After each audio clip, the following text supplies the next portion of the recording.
Welcome back to Vision to Victory podcast. And my special guest today is Tomba, former Santa Clara Sporting standout. What a stud. And Division One player at UCSF or USF and at San Jose State, and currently playing semi-pro for Project 510. Man, we have so much to unravel today. You've had a great soccer career. I know it's only going to get better. But before we even dive into that, I just need to go over my two sponsors for today. First sponsor is Say Less Meal Prep, run by Shelby Salvation. And what's cool about this meal prep is she's a former Division One soccer player at Sac State. And it helps people out like me and you that are just constantly on the go. I don't know about you, Tomba, but I have trouble preparing meals, and just I'm always on the go, whether it's a parent calling or the club calling or just picking my daughter up from school. And so meal prep has really become part of my everyday, where it's just food's here, just pop it in the microwave and it's good to go. Green beans are good, the broccoli's good, the chicken's good, whatever. And she changes up the menu all the time, helps me out. And the second one I want to talk about is Paleta Planeta, which is almost like an ice cream. It's like a Mexican ice cream. And it's got tremendous flavors. My favorite one, I love the Oreo one. And it's just like a nice, cool, refreshing treat. Not too many calories, because we all know I need to watch my calories. I'm a foodie. And so it's just a nice little treat that I can have, that I can give myself day in and day out.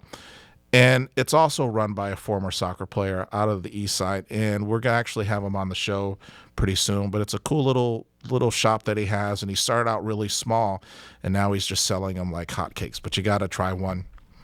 But let's get into the podcast, man. I mean, like, where do we start? Like, you just have so much to unravel. Like, where were you born? So I was born in West Africa, Sierra Leone.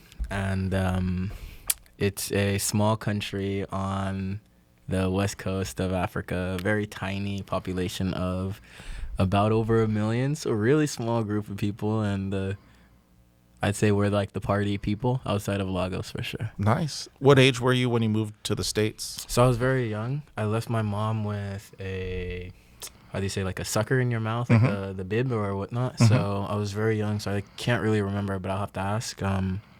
We traveled a lot first. Right. So we went to Senegal and different little countries, because to get to America, you have to go through like this lottery system. Oh, yeah. And it was really lucky because I was, in a way, a catalyst for my family's lottery system, in a way. Wow. And funny, innit? So we went to, I want to say we went to like Guinea, and we were sitting in this line. I say, my dad calls them like the conductors, as if for a train ticket, for example. Right. So you stand in the line, and the conductor comes, checks to see if you have all your papers, you know, they're going, making sure. So as the conductor comes, I'm like 3 in the line with my dad or so. And I think I'm like, sir, I want to go to America, please. And here we are. And Oh, my he just goodness. called us back for the meeting. And I guess my dad, I wasn't supposed to come. My mom was like, no, he's too young. But my dad was like, well, he got us to meeting, so he has to go to America now. Wow. And then boom, here I am.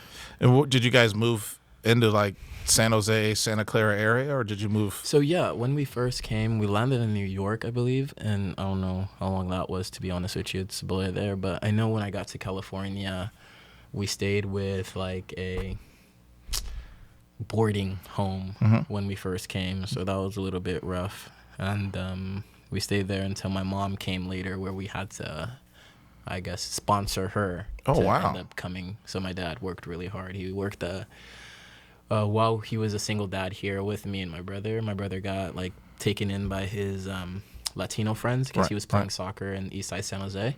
And that was where we were, ironically, to go back to San Jose State. But where I ended up living in San Jose, near San Jose State, was near the boarding home that I stayed at originally. So such a little loop in it.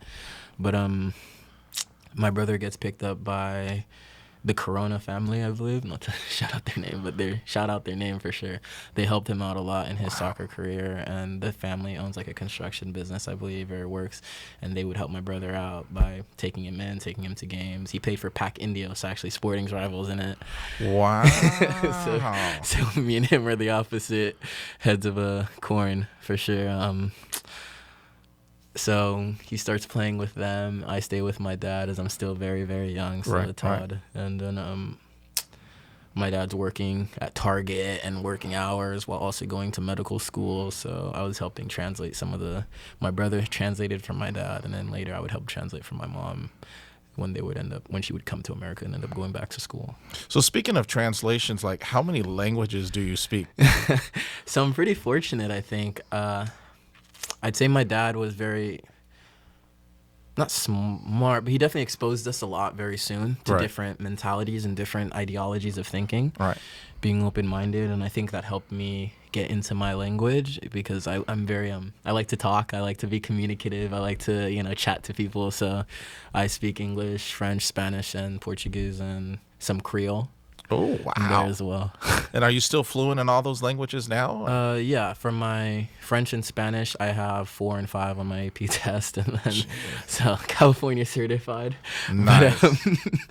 But for English, of course, you can hear me, and then if I want to speak Creole, I'll go speak like this, and and then fútbol es mi pasión porque me motiva a levantarme. Oh, todos los días. man. If any of the ladies hear this podcast, they're going to be like, ooh, wow. But no, seriously, all jokes aside, it's very fun to be able to talk to your teammates, and it bridges a maybe connection that would not have been there if, now there is. Well, especially playing in a club like Sporting, you Oh. probably got to use your Spanish a lot. It was awesome, it was great for the guys such an easy integration for me with the guys, I think it helps to score goals, but it definitely helps when you can be able to, share maybe similar growing up in East Side and then being able to have a Latino heavy dominant influence. Oh, yeah. And then to be able to go to a Sporting, to go to a team like Santa Clara Sporting with such a massive Latino population. Oh, yeah. And an underprivileged one that they do a lot to help with as well, that I'm super happy to be a part of and part of that history for sure. Did you play any other sports growing up, or was soccer at first kick? No, it was actually the opposite. Really? It was the opposite. I hated soccer because my brother was so good. What? Man, we got to kick you out of the podcast. You can't say you hate soccer. I love soccer. No, I know. Now it's like, and the things you hate, you usually end up running after and chasing, So I think that's something that I've been able to be lucky to now have in my later life. I'm lucky that I hated it because I played basketball with like those kids in the boarding home, and then I played soccer. I played American football. I played dance and ballet. I did like gymnastics when I was in kinder or whatever it was. So then you do all of these little things that allow you to be a better athlete overall. Right. So then, like I said, my dad kind of allowed me to dabble and not necessarily keeping me so closed-minded. But he always had a gut feeling because I'm built like a footballer, and I always had a knack for it. Right. So he always knew I would come back. He was just worried it would be too late to be beneficial to me. But luckily it wasn't. Any soccer games with the family in the backyard to kind of like toughen you up or get you going? I wouldn't call them necessarily. As I'm thinking about it, I wouldn't call them necessarily games. Maybe more battles with my brother. I think my brother was a very hard enforcer. Would be the best way to put it. I think because growing up with a single dad, you kind of get the ability to wander. And my brother being so much older, 6 years.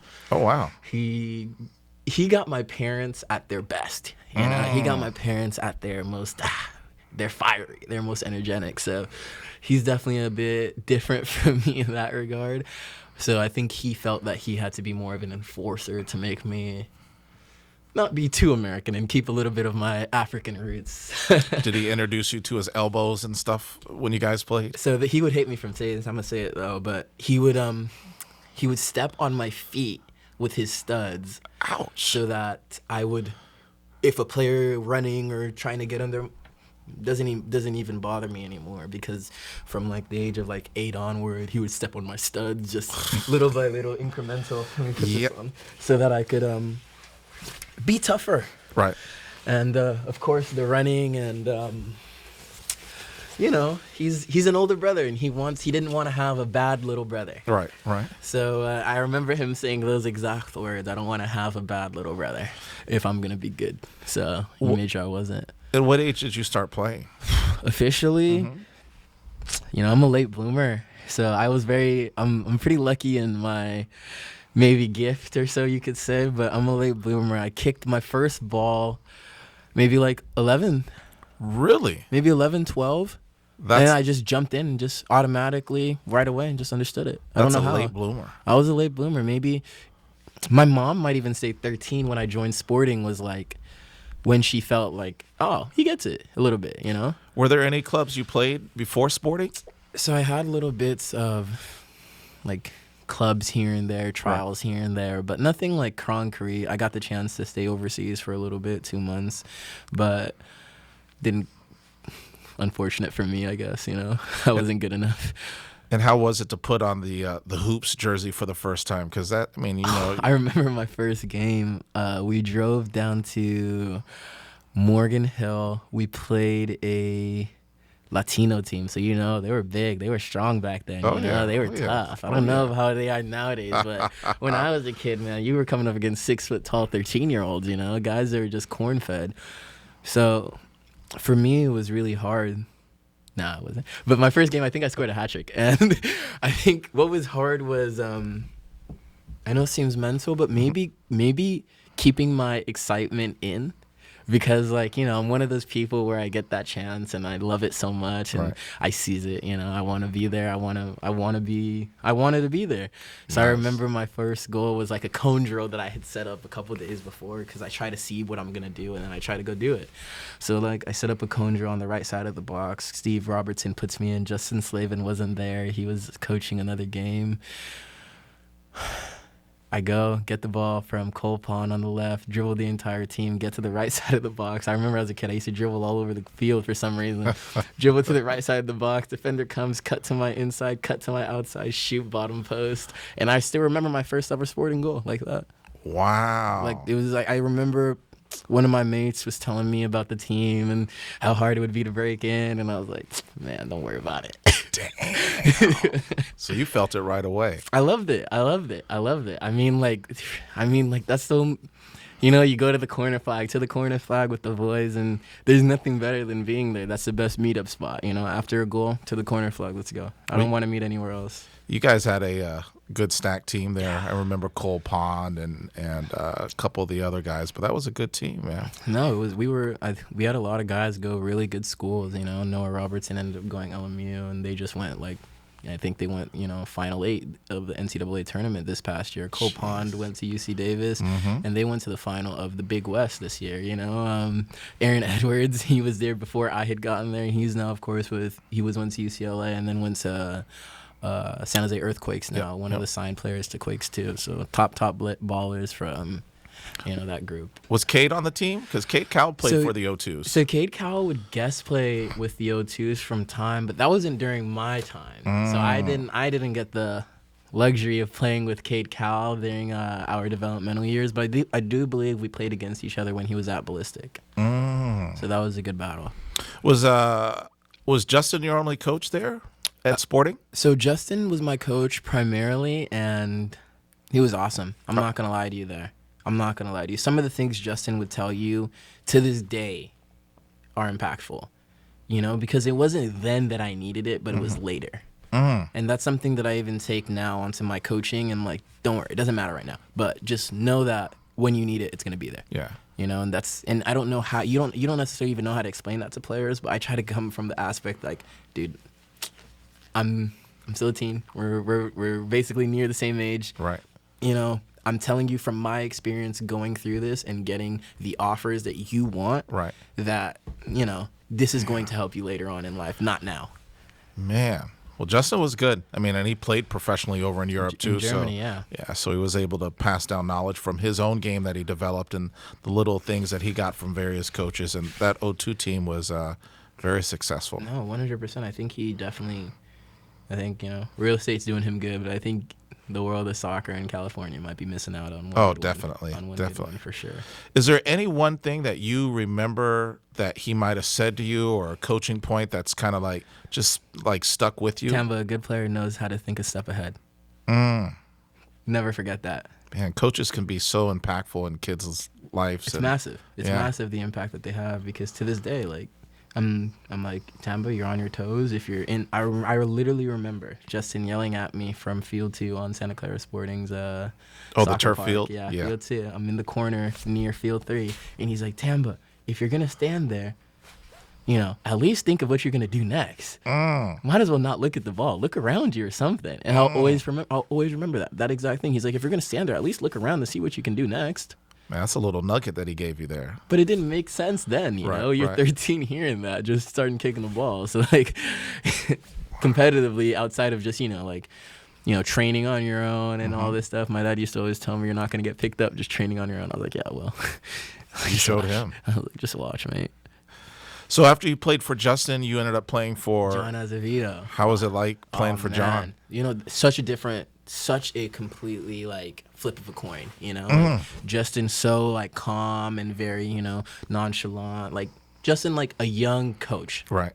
A pinnacle of a young coach who is like, I have all these really good ideas on how we can really help these boys. Right. And he's just trying it out with us, making his mistakes as a young coach, but of course trying his best to show us like we're not perfect as footballers, but if you show up every day and you do this, then you're going to be able to do it. Well, I think a lot of coaches are almost like parents. Like parents tend to raise their kids how they were raised and what they liked about being raised as a kid. And I think coaches are the same way. Like I'm sure Justin's style reflected how he liked to be coached. So he probably wasn't, yelled at a lot by his coaches, and so that was reflected in his style. And then definitely playing for John was, again, like I said, that flip of a coin. It was a blessing because John Azevedo and Miss Teresa and his family, they helped me, especially as an individual. And I know a lot of players with maybe my gift, but definitely maybe a lot of players who just needed that, who didn't come from that affluent background like I did, right? So I think for what they were able to do, allow me to get on the scholarship with sporting, which allowed to take ease off my family, which then allowed me to perform and be able to give back to sporting even more. That gave me a lot of pride for myself that I was able to be recognized for that opportunity from them. And then as well, of course, his coaching style is very different, but it is true. It's Sean Dyche. It's not Pep Guardiola, but it will win. It will get the job done. And frankly, it is, I think if you were to look at some of the way our players that I coaching through SC Pro and Mark Christie and EST and all of them, he has top players, top ballers from Quakes being top ballers. Right. So like you get to see some of these kids who you're like, wow, okay, you're legit. But then you're like, okay, so we can play this style of soccer, but like, what if I just toss the ball up there? Right. What if I toss the ball up there and say, go get it? Like, are you gonna go get it? Like, are you gonna go fight? Are you gonna go fight someone for that ball? Like, outside of just looking good, being creative, and being technically gifted, like, are you just gonna go fight for that ball? Like, just like baseline, And I think that's where we lack a lot of, as American players, and I don't blame the American players. I blame the system that's set up where if you're in this club, you get to play in this league. Yeah. If you're in this club, you get to play in this league instead of survival of the fittest. Like one league, everyone plays under one umbrella, and may the best survive. I think that puts a smile to my heart because for me, like, as we'll get into more and more, I love to compete. When it comes to anything, like, if regardless. I think there's one thing that definitely players should, if I were to say anything at the beginning, is maybe don't fall too much in love with the idea of the style or anything, but maybe fall in love with the idea, like, this guy's not going to beat me. Yeah. And as soon as you just start thinking about it, like, it's 1v1 with an 11v11. Yep. But reality, it's just 1v1. And as long as you win that 1v1, you're likely going to win the 11v11. I think that's what, when you talk about sporting and the different coaches and different styles, I think there's not many that get more out of a player than John. Nah. And with John, you learn to compete. Oh, and if you can't compete, if you're just not doing the dirty work, like everyone wants to score goals, but are you working on the defensive side and all this other intangibles you need? Like if you can't do those things, you're not going to enjoy playing for John. But if you work hard and you embrace the work rate that you need to be successful, you'll love John just like you love playing for him. For me, if I'm not a testament, no private trainings my entire life. You know what I mean? Not a single training session my entire life with a outside coach. I think Justin Slavin coached me twice outside of sporting, and maybe a couple times he'd come early. But as you know, I'd go early a couple hours myself. You didn't have to drive me there. I'd bike from my house through the Levi Stadium back ways. I'd run from the Levi Stadium back ways. I didn't care because I knew like if I showed up, sporting opened, soccer park opened up at 4:00. If I'm there at 4, if I'm there at 3:30, the guy usually gets there at 3:45. He'll open. I'll get onto the field. Maybe I'll have to use a bathroom because I just came from school. so you have maybe practice starts at 6. I got 2 hours ahead of when I really needed to be there. I mean, I've been doing this since I was 13. I do it to this day still. 2 hours before I needed to be there, I've already gotten the sweat on. I've already gotten my warm up. I've already gotten the session. So now when the guys come in, I might be a little bit more tired if I came underprepared. You know? Right. Luckily, we have a good sponsor to get us ready for meal preps. But all jokes. Big shout out when you got guests giving the sponsors props, man. You've done well, Shelby. You've done well. But so it makes it easy. It definitely would have been helpful then. But you know, now I'm definitely full, you know, in it. So I go into my trainings Oakland Roots facility, and you know, I go 2 hours early. Still to this day, hasn't changed one bit. From college to high school to middle school when I joined sporting to now high school and now college. It's been the exact same. You show up 2 hours early because nobody who really wants to be there shows up on time. Well, see, and you got right into why I started the podcast. For me, it started mentally probably 10 years ago when I was doing ODP, and I was working with national team players, and they always did little things that separated themselves from the rest of the group. And so, and even business people that I work with, you know, some of the managers that I had on some of my teams are super successful, and they all had just a special work rate. And one of the things I noticed from you when I first met you, and you probably don't even remember, is that we had winter training and all the high school kids were off playing high school. And you weren't. You were the like only big kid out there. And I was like, man, this kid, like, is he homeless? Because like you were always at the field.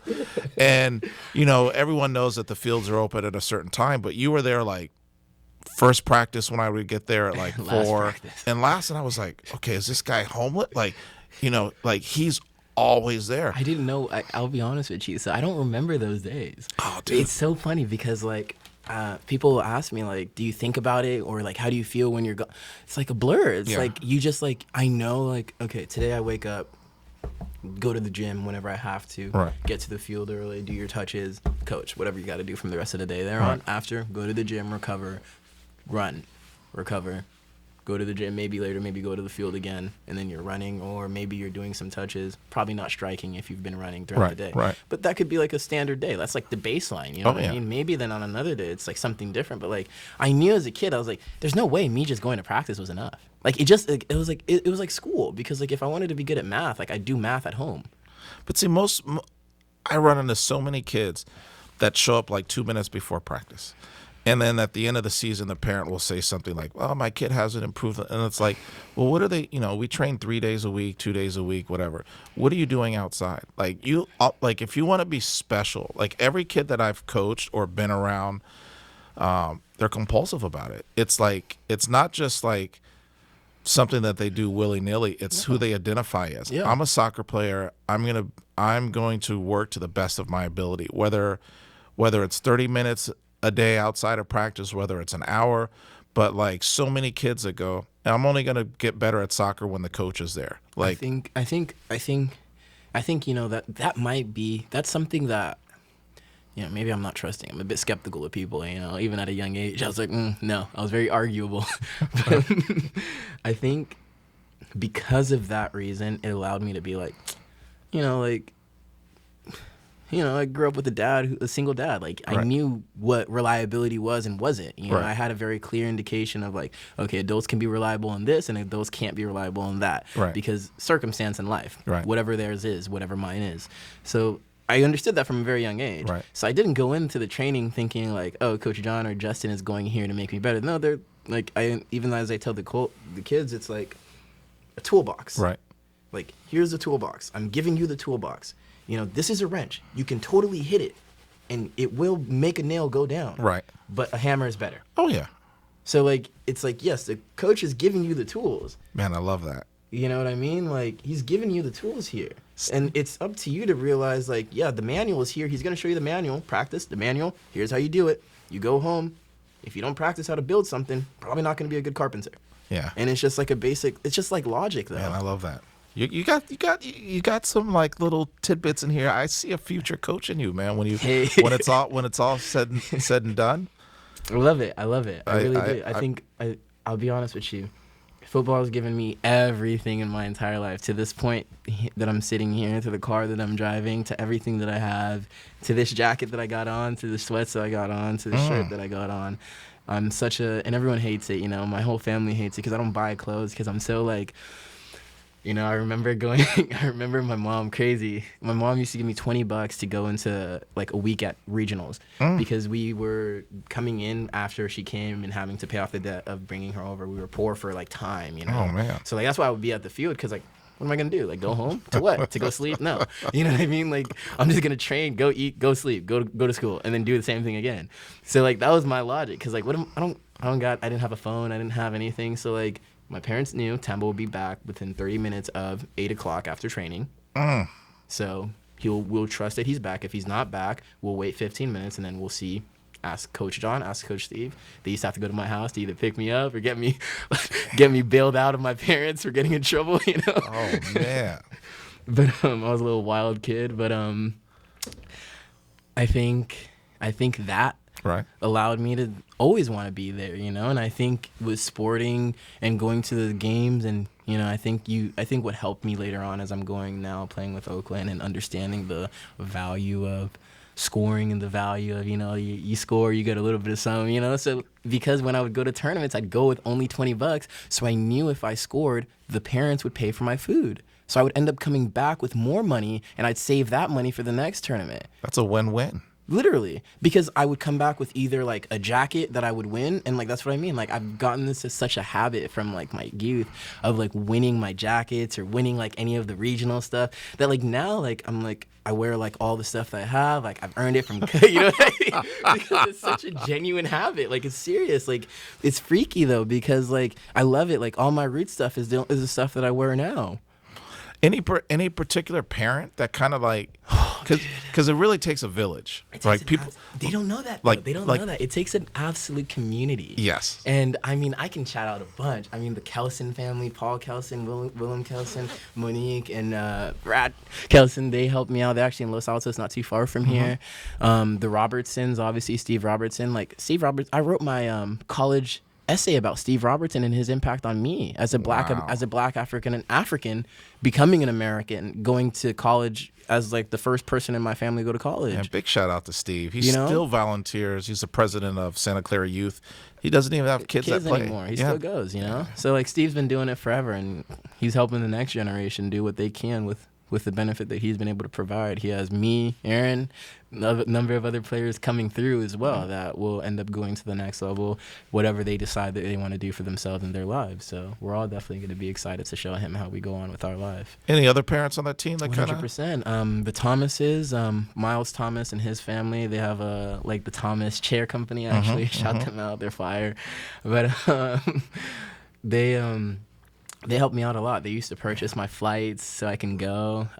Miles' family used to use their rewards to help me out. Jeez. And sometimes out of pocket too. So the club would help out there as well, you know, when they could. But the whole team would help me to get out to the tournaments. They'd put me up in a good room, give me my own bed. Wow. And then I would be able to go out there and perform and, you know, hopefully do my best at tournament for sporting.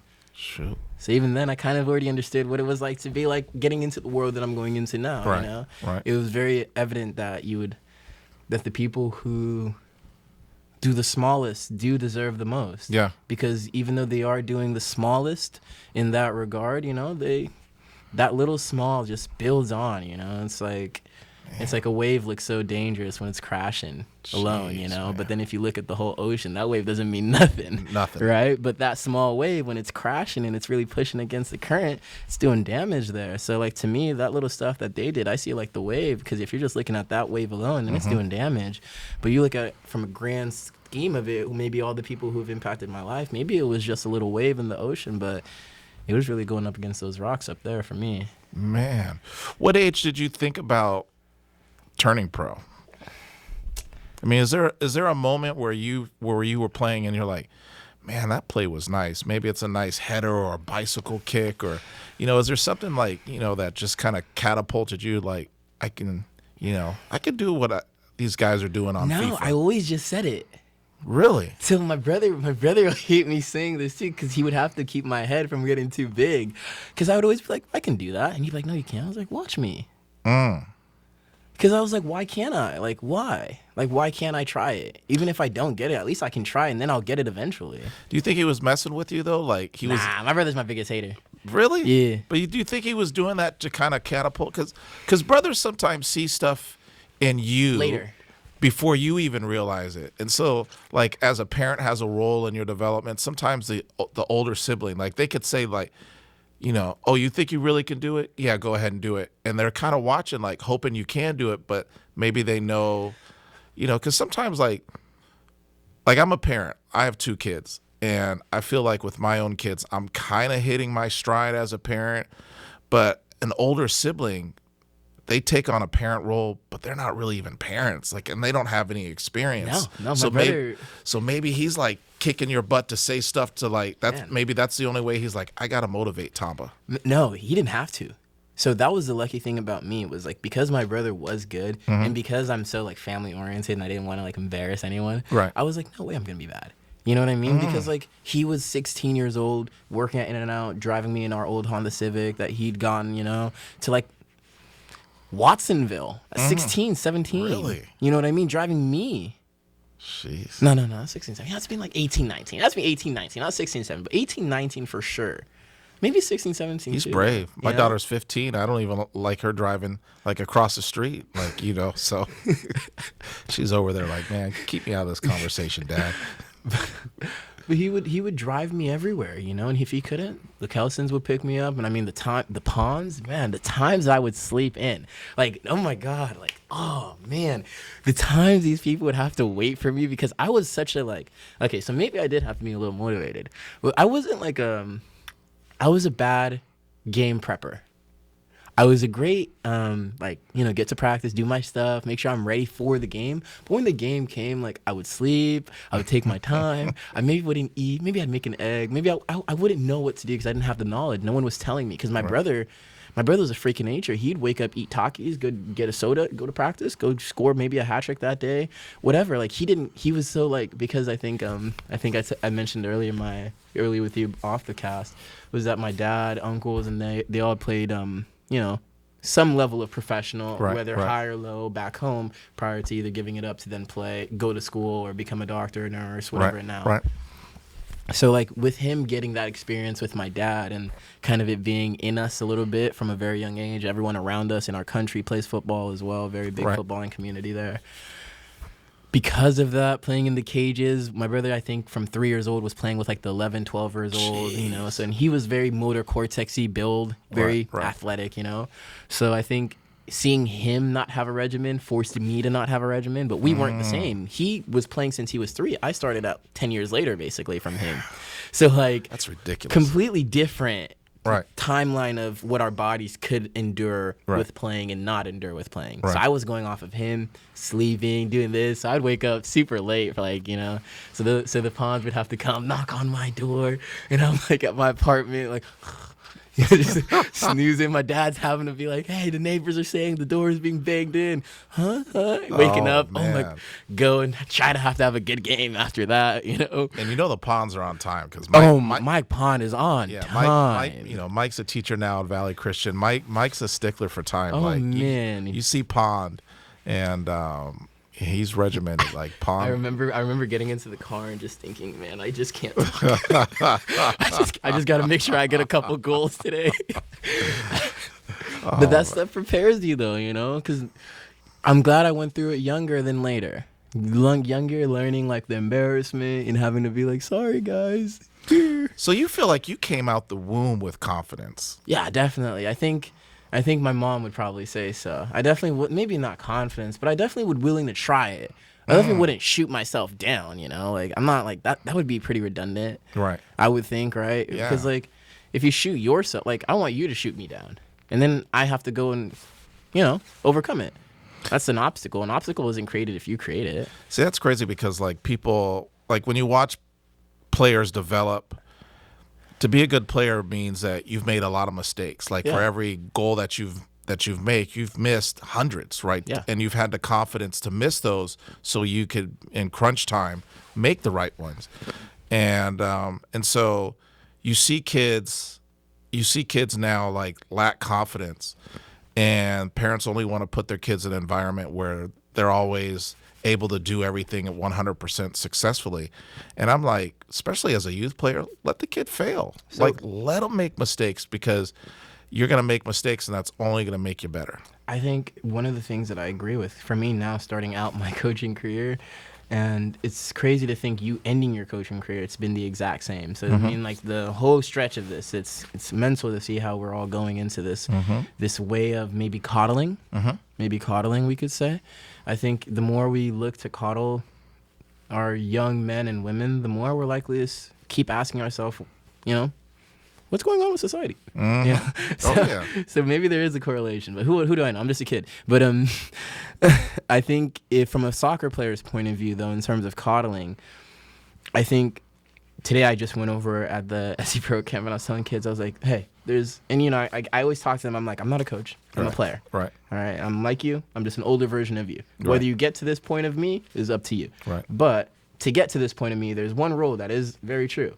Either the ball stops here and he goes, or he goes and the ball stops here. Right.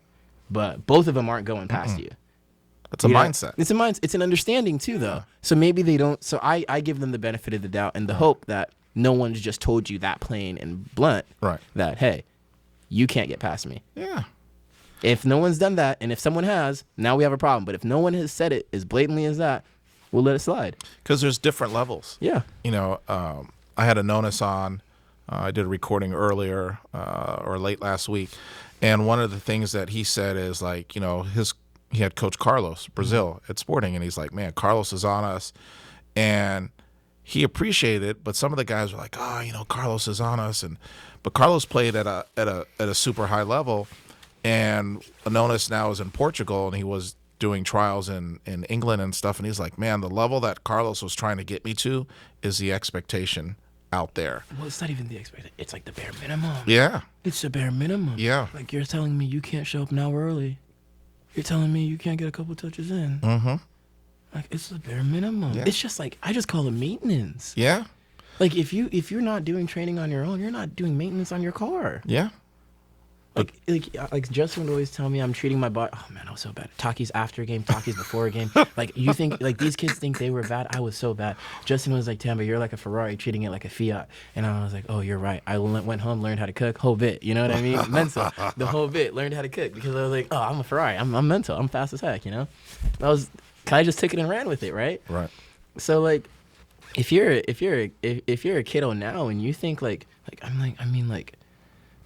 it goes back to that Allen Iverson thing I was telling you about right before the podcast. It's like Allen Iverson went on live TV and said, "Oh, practice. What about practice?" Mm-hmm. And then every kid since then been born is like, "Wow, practice. What about practice?" Mm-hmm.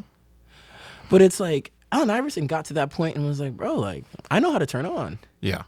He's like, "I know. I've been doing this since I was 19. I know how to turn on. I know how to ball. I was balling at NBA level when I was in high school, potentially from maybe his point of view, right? Right. So like I think when people look at like maybe that and they don't understand, that's like Kyrie Irving level special. Yeah.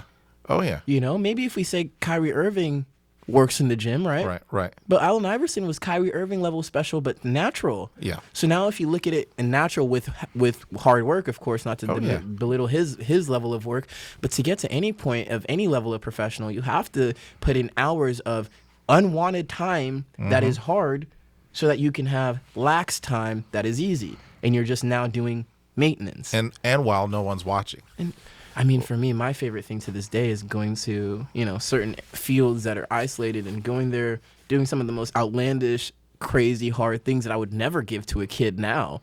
Give me an example of something that you would do. Is that Tomba's secret sauce? Maybe a little bit too secret. Maybe just give me a little. Just dip your big toe or your little toe in. Have you ever tried dribbling as fast as you can with the ball on a straight line? Like literally, Back when I played, yeah. right. Wasn't that? Yeah. It's such an old school thing, right? My dad would have me do it. Justin and Saban would have me do it. Can you dribble in a straight line? That's something like, because it's not like, I mean, like, go to a soccer field, genuinely get there, go on to like the halfway line to the center circle, start at the center circle, dribble from there to the end of the field. Yeah. In a straight line without the ball coming off. And think about the amount and once you do that, you'll recognize the amount of focus you have to have, the amount of detail, the amount your hip is even having to lift to get to opposite sides of the ball, because you don't want to touch it with your left, because you want that to make sure it's still pushing you off and you're in a good stride length. So certain things like that maybe, maybe you take it up to a notch a little, maybe you add certain different elements to make it a little bit more difficult, so that it's not just dribbling in a straight line, but it's different facets of the game that require you to push and drive the ball with precision. I remember when I was started out coaching, I coached at West Valley College on the women's side. And at that time, the Quakes trained there. They didn't have their own training facility. And so, I'd get to campus early and I'd go watch the Quakes. And I'm thinking like, man, it's the Quakes. They got, Donovan's on the team, Goose, Ian Russell. Simon Dawkins was there at that time. Might have been. Yeah, I think so. Some ballers. This is back when they won MLS championship. And I'm thinking before I go and watch the sessions, I'm going to see the craziest drills I've ever seen, and most basic stuff, just simple routine and working on the fundamentals. And you watch stuff on like Kobe now, and he says fundamentals. Yeah, I try to explain to kids. I'm like, May, if you can do toe taps, you can drag the ball. Yeah. Okay. Yeah. So that means if you can drag the ball to the side, you can do a lot more now. Right? Yeah. Now you have the ball to push the ball back. If you can back up with the ball, you can go forward, you can go to the side, you can go there. Because very easy to start going forward with the ball. But now I need you to have your foot on the ball, dragging the ball like this with the other foot hopping, right? Yeah. Like little flamingo. You know what I'm talking about. Everyone knows. But then you ask a kid, they're like, whoa, what's going on here? But it's like, no. You stick with this. You stick with 10 feet passing with your right foot, 10 feet passing with your left foot with the cone in the middle, separating the right foot here, separating the left foot here, pass. Swear. Until you're at least 15, you'll be fine. You'll be set. You'll be fine. Maybe some strikes after for do that for 30 minutes a day, twice a day. You'll be set for life. So after you're done playing with Santa Clara Sporting, what's next for you? I mean, you went on and played at USF. So Santa Clara was really cool. I got lucky. I got recruited without, my recruitment process was really cool. I was an outlier kid, of course, as it seems to be the trend. I didn't submit a single college application. Really? I didn't submit a single college application my entire life. I got a full ride to USF. Did you send out any soccer videos, highlights, or anything? No. So I was lucky. So I played at Huntington Beach right before the pandemic, August. NHB Cup. NHB Cup, yep. So I played there, and I got scouted through Fullerton. George Kintz, he was a coach there. He's a coach there. Top player there, top coach there. And he scouted me. Apparently, he gave an award for Ryan Jordan at UCLA. And then Ryan Jordan came and gave me a decent opportunity there in chat. But again, poor family, couldn't really afford a loan. Right. So USF was talking to me through Louis Azevedo, who's a director at Sporting, got me in contact with Leonard Griffin there, super cool guy there. And Leonard just chatted to me and helped me through my process a lot, gave me a lot of good kudos. He ended up leaving my freshman year, so I got it was an unfortunate circumstance not to get the chance to play with him. And something I definitely hopefully look forward to as I go on in my career, with the hope that I finally get to land him. But Leonard came, he gave me a good opportunity, a good offer at USF, and I ended up going. Chris Brown ended up coming from St. Mary's with Baggio Husivic. He was an LA Galaxy legend. Amazing assistant, amazing coach, and an amazing mentor to me as a young player. They came and they honored the offer, and I ended up playing that whole season. Unfortunate, as you know, new coach coming in with an old coach leaving that same year usually doesn't bode well for a team, so we didn't do too well that year, unfortunately. But takes a little time to get used to new style. And USF is now picking it up under, I think this might be Chris's upcoming I'm excited for him. I know he's very excited. He's very excited to be able to continue his coaching journey. You know? And Nice. I learned a lot there. So you play 1 year at USF. Uh-huh. Then you end up coming closer to home at San Jose State. Yeah. Get to be a Spartan. I know. Being a Spartan is awesome. I'm still taking courses there as I'm playing with 510 and Oakland Roots. Being a Spartan's cool. I think Simon Tobin's nuts, you know. I think nuts in all the good ways. Old school. Old school to the bone, to the absolute bone. You know, I thought John was old school. John's old school in your face. Simon's old school. Do it or don't. It doesn't matter to me, but we're gonna go without you.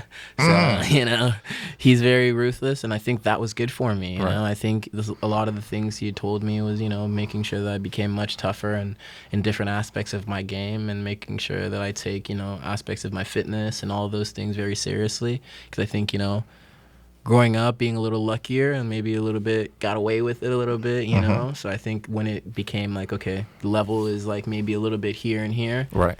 This will set you apart levels. So I think that helped me, and it definitely is helping me now, and something that I take very to the bone and very seriously. Simon Tobin, if you've seen any, you know, go check out Josh Lucas's TikToks. You'll see how good a soccer we play out there. It's phenomenal. He keeps the ball on the floor, and you want to play. Coming from USF, completely different style of soccer. You play long ball, and you have to go get it. A lot of John style ball where you're really prepared. I felt very prepared for that. Right. Then you go to San Jose, completely different. You know, he's like, hey, if we're gonna cross it, keep that on the floor. If you're gonna play that pass, make sure it's fast, sharp, and to the right foot. You understand that. Got you definitely prepared, you know, almost like I was playing FIFA with my life a little bit. Did Nick Ryan ever join you guys in drills? Because I coached against Nick. Oh yeah, yeah, I so coached. Nick Ryan didn't join in. I don't know. Nick Ryan was a top player at UCSB and ended up getting drafted to Houston Dynamo, right? So he's a top player. So he might have been a little bit too tired from his long career. I mean, to join in with us. Nick was a staple on the regional team. I think he won a national championship down at Santa Barbara. I think he did, and then of course he got drafted by the Dynamo. Yeah. But and at one time, I want to say he played for Sporting. He played for Sporting. He mostly played for Central Valley, but at one time that team moved over to Sporting because I played them, and it was one of the first games that was on the turf field at Sporting. Oh, sweet. Yeah, but Nick, hell of a player. Not a big guy at all. No. You'd walk by him and not think he's a baller. Yeah, Nah, but those are the ballers. No, he could flat out play. So you do a year. Did you play a season at State So or? I played a spring season, and the season that I was supposed to play is where I had my first major injuries. You know, a number of them, unfortunately for me. I had my heart issue August 8th of 2022, where I was running around the field. I had half a lap left. So imagine if I would paint a picture. You're looking at a pitch. I'm at one end of the pitch, and all I have to do is get to the other end near the goal line. Right. And I just collapsed, and unfortunate. I out for 2 months. Out for about 2 months, yeah. Recovering and getting into it. I ended up making my way back into the lineup. I did well in my first game, October 3rd against Rio RGTV. I think they're from Arizona or something like that. They're Rio Grande, Texas. Okay. Rio Grande, Texas. So we played against them, and this guy came in and just alligator chopped my knee, and I tore my meniscus, and I tore my knee right after my heart issue, my first game back. Damn. So I think I tried chipping the ball over him. He wasn't having it. Came in and just, clamped my knee up a little bit. He said the ball's getting by, or you, or not both. He stood on business there. You know? He wasn't letting me slide, and rightfully so, right? I would hope my defender would do the same. But after that, this is something I didn't even tell my medical staff at San Jose, so they're gonna find out if they ever see this. But I ended up breaking my ankle, the talus bone in my ankle, November 15th. And that was like playing in a pickup game with some of my boys. I was going to say, season's over at that time. Yeah, season's done. I was just playing pickup at San Jose with my boys, and I didn't even know I broke it. So I broke it, and then I was dealing with like a torn knee and a broken ankle at the same time coming back in February. Yeah. So what's going on mentally, right? Because you've had soccer not only in your family blood, but just you. All of a sudden, it's been stripped away. it was the best thing that ever happened to me. Really? So you turn that negative into Oh a positive? man, I mean, maybe people might think this is bad, but maybe I'm a bit melancholy. I like to feel it, a little dramatic, I guess. So I spent Christmas alone at my pad, and away from everyone. Christmas, New Year's, I was like, this is never happening again. I love it. You know what I mean? I was like, I made a vow to myself. I was like, I'm never gonna embarrass my family like this again. Because to me, like I left my offer at USF, so I was like, Joseph, I could just hunker down and take my education, just like screw soccer, just take it, right, and just go to training, take a free 75K. But I was like, nah, I'm gonna leave, go to San Jose State, give up all of that, stipend, all this other stuff, go to San Jose because it's gonna make me a better footballer. No butterflies leaving the safety net because you're at USF. You got the full ride. Everything's kind of lined up for you. Any butterflies? Because that's, man, I'm getting goosebumps just like. Because I remember the day, the day I left USF, I'm not gonna say that, but the day I left USF, I called the coach and he already reassured me that he was like, bro, like you're good, So I think because of that, it was like I was like, okay, like all right, I just got to get ready for the next step, and I did not get ready. I think going into my first semester at San Jose was like the worst decision. I didn't do fitness. I was like, oh, I'm a college athlete, I get it now. I know how to put. I had no clue. I had no clue what I was getting into going into San Jose State. They killed us. You know what I mean? Well, Simon doesn't mess around. Simon does not mess around, man. It's better to die trying than to die stopping. So for him, it was like collapse at the end, so. Well, if you're there playing for Simon, it's because you want to be there. Exactly. Like he gets you to work extremely hard, and like if your heart's not in it, it's like, why be here? And you know what? My heart was in it, but I didn't know what I was getting into. You know what I mean? Like I told, if you look at my autobiography at San Jose State, like the only reason I literally went there is to play for Simon Tobin. Like if you look online, right, on San Jose State's website, the only reason I said I was going to go play there, Simon Tobin. Because if you look at any player who wants to leave college, and Rudy Castro, any Omar Lamu, all these guys playing, even USL 1 right now, but those are top ballers, Right. Big shout out to Rudy. Rudy's a sporting guy. Sporting guy, So those are top ballers right there. Right. Ended up going to go with Quakes as well, both of them in their first inaugural season and leaving respectively. So if you're looking at those guys and you want to be a top baller, and you're in the area, then you have. And if you're not out of Cal, where I think they got 2 guys drafted this year. I don't know their names personally, but I know they're one guy, White, I believe I played against him, top player, good center back, I believe.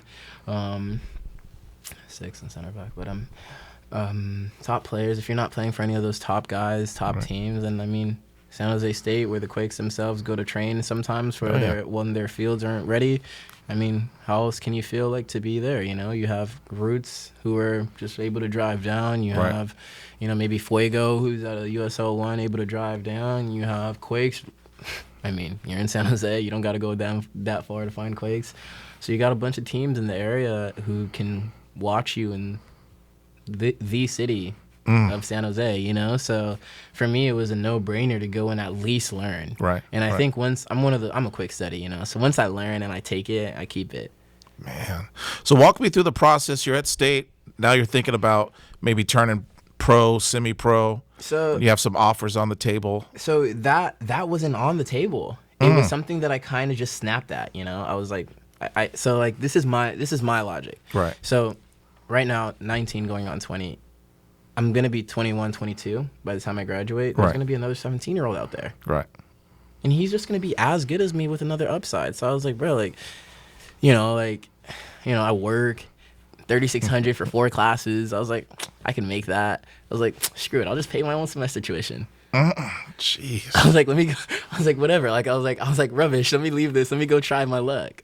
Wow. Because I was like, why? No fear. Well, because I know how to now get fit. Simon taught me that. I know how to play good football. Simon taught me that. So then, all I was basically waiting for was Simon Says, and that wasn't going to come anytime soon, so I needed to make it myself, right? Man. And that's the truth, though. That was really what was going on in my head. It was like, well, I'm going to miss my only chance if I don't take it. Right. And, if I don't fail, then that's fine. I got 3 years of eligibility left with my medical red shirt. Like, worst case scenario, I don't get paid throughout this route. Ooh, unfortunate. I got to go back to school. Life sucks. And you miss every shot you don't take. Exactly. So if I got 3 years of eligibility left, no one's going to give me a contract throughout this. Right. And I'm taking a gap year from a medical red shirt. I'm sorry. I've had a lot. It was, like you said about the mental health, right? I'm going to go on live and say it here. It was tough, man. It was tough. Spending Christmas alone, New Year's alone, it was tough. My mental health was not at a good spot. And for any athlete going through injuries, you know it. You know how it is. It is not fun because you're just wishing you can stand normal. Then you're wishing you can walk normal. Then you're wishing it wouldn't hurt like it does. Then you're wishing it would be normal. So you're going through all of those stages with 3 different injuries in the span of maybe 5 months. So of course you're like going through it. I'm definitely at my most lowest during those times emotionally, and no one really knows how to help because no one's going through that. You know? Right. So then it's hard, of course. So coming back into that year to break a lot of the shackles from breaking your ankle to your knee and then your heart and all that stuff, you have a sports psychologist, obviously, my guy Josh. I called him up and I looked into it and I was like, worked wonders. And shout out Josh Berger, super cool dude. Helped me out a lot. He helped me out a lot, and I think a lot of the tools that he gave me and all the things that I use now in my visualizing and being able to script how I want my own journey to go. Man, I love it. I love how you have the confidence to take risk and do things, but then also when you went through the mental health, you're like, man, this is something that I need help. Yeah. I need help. You got to recognize, like, some things are just out of your depth. Like, you just got to know that. You know what I mean? Like the best thing you can do is like there's a reason they're getting paid for it. You know what I mean? Like there's a reason there's a reason that guy's coaching you. Right. There's a reason that guy's helping you. There's a reason that guy's a doctor. Like, you know what I mean? And long after you've retired and hung up your cleats, that's still a great personality trait you'll be able to take on to whatever you do next. Anything. Like, I tell my mom, like, because obviously, your parents, you hear a kid tell you this, again, your kid just left $75K on the table. Right. Gone. $300K valued leaving out of college off of their value right away. Your parents are looking at you like, fuck, man, where's the kid doing? Then you leave San Jose and your kids are like, what is this guy doing? But then, you end up going with Monterey, you win the championship, you go to Oakland, you win the championship. So then they're like, okay, maybe he's doing something cool. But then, of course they're worried, So before that, I had to show them I could work. I worked a lot, show them I could make this consistently amount to be able to pay my own tuition. Of course, they're going to help me. They're not ruthless. But they wanted to see that I was going to stand on business, My parents like, is he serious? Is he really going to do this? Like, because it's like, what are you going to do? You're an adult now. They're just going to try to guide you, right? So, like, I was like, no, like, there's... Like, what else? Like, what else is there to do? Like, I know this is what I want to do. I know I got it taken away, and the fact that it was taken away made me want it even more. So then I came back, and I was like, I'm just gonna give it 110%, and through and through, it's pushing, but. To go my 1 year, I'm still going November 15th, like I said, so I'm not even a full year into my recovery from my ankle. So I just came into my full year of my ankle happening, not even a full year of recovery, and I went on this 2022. Unfortunate, went on 2023, one with 2 different teams, 2 different area codes. So talk to me a little bit about Monterey. So you went from San Jose State to Monterey, and you guys won as you said, you won the chip. So we got to talk about that. So I mean, we can't even talk about that without even giving thanks to like a lot of the coaches that I've had. Like you've said, a lot of good pro coaches in my life that I've had, from my start, Justin, from John, from Baggio Husidic, from LA, who is a LA Galaxy stud, right? And then you have Ramiro Corrales, MLS legend, Hall of Famer, I don't know how much luckier I could have gotten so far in my career to have such great ballers as people who can be able to really, like, for me, I'm a shy guy, so I don't like, I'm not going to go and, like, I don't know, I would want them to treat me normal if I was a star too, so, like, obviously, like, as a kid, I have the earthquakes, sticker on my fridge, so you wake up, open your fridge, that's all you look at, Right. So, like, to see him, the guy who's in that, coach you, and then you're like, oh shit, like, you're in front of me every day, like, it's wild, it changes the whole way you look at it, because you're just more, much more valuable of all that. So I really want to give that a shout out. But with Monterey, I went there through Mark Christie, who I've mentioned as like the guy who I work for with SC Pro and EST. Super cool. I mean, everyone knows Mark Christie if you're from the Bay, right? Oh yeah, does a big time coach. Big time. So with him being able to help me out so much through, he met me when I had my broken ankle, my knee. So he heard about my heart, so he helped me out through a lot, and like kind of being like, man, you've had a rough one. So going into this year, he kind of took me under his wing, mentoring me a lot through SC Pro, and really getting me integrated into their systems, and really getting me around his family and his people, and really bringing me in through after my injury. So I really super grateful for that, and also scouting me when I was a kid, running after me a little bit. So it was really funny to have it come full circle a little bit. Mark's got an eye for talent for sure. He's got a good eye, man. He knows it's why everyone knows Mark Christie, right? But he's helped me out a lot, and I give a lot of props to him because he got me a free into the Monterey trial, so I didn't even have to pay. So he was like, Tomba, come out. Like, I know you signed up late, blah blah blah, but come out. We'll see how you do. I ended up doing really good. I think I got picked, definitely within the top 10 of players that were there in that trial. Big pool of players that tried out, or 131 for sure. So wow. a good 130 plus players there. So was this their inaugural season? Yeah, so it was really cool. So it was the first time created, and we won it, and that was awesome for me coming back from my injury. A lot of big I'm standing away, sorry. So first year we won it, and that was really awesome for me coming back from my injury. So it was really nice to have that little confidence booster, and then a bunch of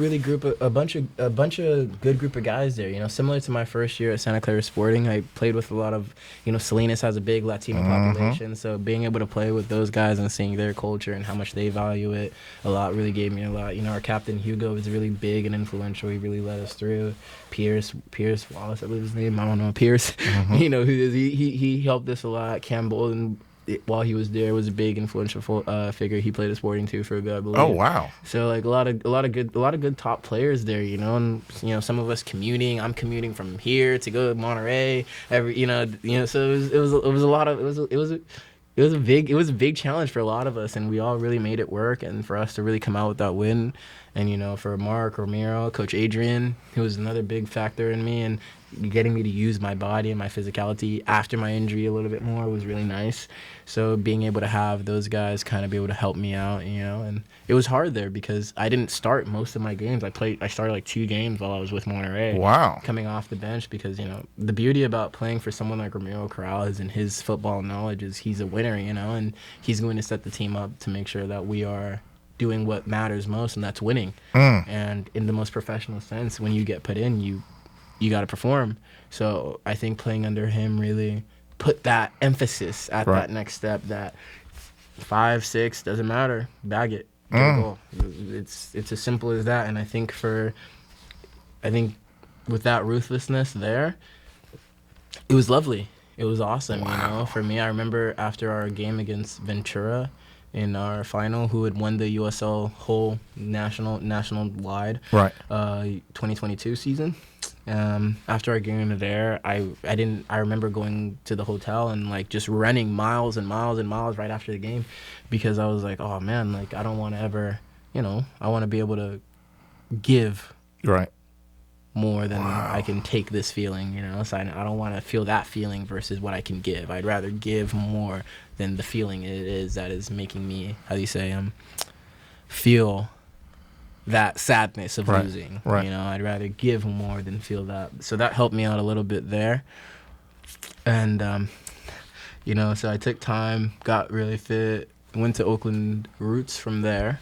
And did you get scouted by someone, or so it was really how'd funny. that come into play? So you're gonna laugh about that confidence. You're gonna laugh about that confidence piece again. So our technical director is this guy Jordan Farrell. So smart. What I mean? Like super. I mean, you don't get there without being, right. So super talented. Another African American man that I can get the chance to be able to look at whether or not as I go into this, whether or not my career lasts however long it does. Hopefully it lasts 10 years, right? That's a goal for any athlete. If it does, then I get the chance to be able to learn more throughout many more coaches. But I think being able to have 2, massive 3 massive African American influential figures in your life as you're going on to this career is massive, you know, Right. from Leonard to Steve to now Jordan, and being able to see how they have been able to move and maneuver and articulate themselves in the world of football is very interesting. And being giving him all those plaudits there, I think I remember it was after the Monterey versus Oakland Roots game. I was talking to one of the other athletes that was at San Jose State. They had come down, or they were from Monterey, and they were watching the game. And I was like, yeah, you know, well, it's either Monterey or the other team. And she was like, what do you mean? I was like, well, we'll find out. I didn't even know what I was saying, but I knew, you know what I mean? Right, Like, you just know. You know as a player, you know. Oh, You man. know as a player, you just know. So I was like, so Jordan's walking next to me, like, I'm walking out, like, Monterey this way. Jordan's walking out to me this way, to his players' locker rooms, I believe. And so wherever, but he's walking. I was like, I'll see you soon, coach. You know what I mean? I'll just say something crazy like that. And he There just, goes that confidence. a little shithead, you know? Ballsy. Ballsy. Ballsy. I didn't care because, like, what? It's football, you know? Right. They want people who are like me. Well, They're if you not don't believe looking- in yourself, Yeah, no one else is. They're not looking for normal humans. They're looking for people like me. They're looking for people who want that life. You Right, know, they're right. not looking for that. It's football. So, like, I know what he wants. I want the same thing. So if that's the case, we just got to meet, and we met. So I was like, hey, coach, I'm gonna see you soon. So I just said that, and I don't even know if he remembers, but I told him in our meeting. I'm sure he this remembers. past 'Cause December. I had a player do that to me, and I to this day I still remember it like it was yesterday. So I was like, I'll see you soon. And then I ended up seeing him soon. And at a trial, I don't think he remembered me. Maybe he did. I don't know. But he's a mysterious guy. But I ended up bringing it up in our meeting after we won the UPSL. So I've been lucky enough to go through the bottom tiers of U.S. soccer. So now I got USL 1, USL, and then, you know, whatever is next from there. But And what do you think is the difference between those two levels? Like, massive. It's like you're dealing with, like, guys who are preparing to be, like, you know, athletes versus guys who are coming from being athletes and trying to get back into the life. You know, you're coming from guys who are still chasing to guys who are starting to chase in the UPSL. You know, USL 2 guys are chasing to get to USL 1, USL 1 or USL, and then you got, you know, UPSL guys are chasing to get to USL 2, USL 1 from there. So it's a little bit of a different. It's just like I honestly, it makes sense why the tiers are there. would you say like players' touch is better? Like, are they a lot smoother on the ball? Are they better athletes? You wanna Are know they? what? I don't know if I'm necessarily a player that watches other players on the other team because I'm always just looking to see what, like, not that. Let me answer that truly then. Better athletes in USL 2 for sure. Just younger on average, so baseline there. Touch, game IQ, of course. UPSL, USL 2 would be even there because you know guys will be spread around with level of IQ and how much they knows are, you know. Definitely. So you know, got a lot of peps out there, but from there you definitely get, you know, some ballers. You get some balls. You get some youngsters that are really good, guys around my age as well, that are just ballers and they're just trying their best to chase. So what's next for you? I mean, is it, you know, what are you looking for the Roots to catapult you to? You know, for me, I love driving to Oakland. You know, I love driving to both ends of them. You know, down there and up there, right? There's not a lot of people that say they look forward to driving to Oakland. Then they've never been to the Oakland Roots facility. Ah. And they've never been to the Oakland Roots facility. All right. I haven't been. I need to. So if I you need to don't get enjoy there. driving to Oakland, then you've never been there. And I mean, this is coming from a guy that's gotten in like 3 crashes on my way there. You know what I mean? So like, this is coming from me. And so if you've never been there, it's a must be. It's a must be. It's the facility is beautiful. The grass. I mean, I always remember this. Justin Slavin used to tell me, you might not play on a field as good as Field 1 or 2. I can stand by heart in hand and genuinely say that I've played on fields better than Field 1 and 2. Really? Field 1 and 3. Field 1 and 3. What about fields at Dallas Cup? That was rubbish. Really? Rubbish fields in Texas. The year that I went with my MVLA boys team, fields were nice. Wow, you guys were- were lucky. We had those polo fields there at Dallas. Did you play at the college? No. Yeah, because sometimes the fields, plus when you go to Dallas Cup, you got to deal with the wind. But the fields that we were at, When we played at one of the colleges, the fields were like, but when we played at we played at this complex, and for the life of me, I can't remember it. When we were driving by, everyone looked at the field and they were like, "Oh, we're playing on turf." And then as we got, It was that nice. yeah, and when we got, because I was like, turf fields at Dallas Cup? Oh, that's weird. When we got closer, we realized it was grass. It's lovely. It's some beautiful Bermuda, probably. The ref was best refs I've ever had. Not that we get bad ones in Cal North, but I mean there it was next level. Like you could hit a ball from one center back to the other team center back, and the ref would be like 5-10 yards from the ball. Like he was sprinting. Oh wow, he was trying. Oh yeah. I mean, he wanted Dallas to call him. It was back. yeah. He was all 3 games that we had next level. Refs were good. Every shirt pull got called. Like nothing got by any of the refs. Best crew I've ever had. Wow, that's phenomenal.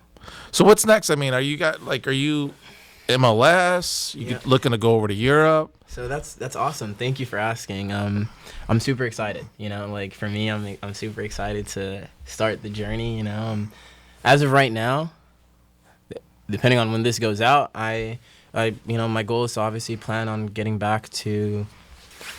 You know, I know Monterey is definitely looking to start coming up. I know Oakland's looking to start this January. So I'm definitely, in 2 worlds for sure. Mm-hmm. So I'm definitely excited to, as of now, continue going back with Oakland and continue giving, as I've always done, 110, 15, 20%, whatever I can. Right. To the organization, I think I'm one of those people that, I love the backroom staff. I love the people that do the little stuff because I remember my dad. My dad would clean the stuff, do these odd jobs to keep us. So I love those people because they do keep it going. So for me to see them doing all of that for us day in day out when I'm stretching and they're having to do that and I get the luxury to just come in and stretch and get ready to just go out there and have fun. To me, maybe it's work, but you're having fun, right? So for them to have to be working while I get the chance to have fun, you have to give them 100%, right? What's a typical session like when you play for the Roots? Because so we had Coach Jordan Farrell. And who's our technical director there, kind of oversees a lot of how the training goes. I think he's very meticulous. Is Jordan out there laying down cones and stuff, or is he? He's out there, man. He's out there with his boots sliding around, legit. Like he's like, this is how you get to the ball at a back post. I'll never forget that. Love it when coaches do that. So he's whole heart, slide tackling, chasing you, the whole bit. He wants you to know that you're at a professional organization. Right.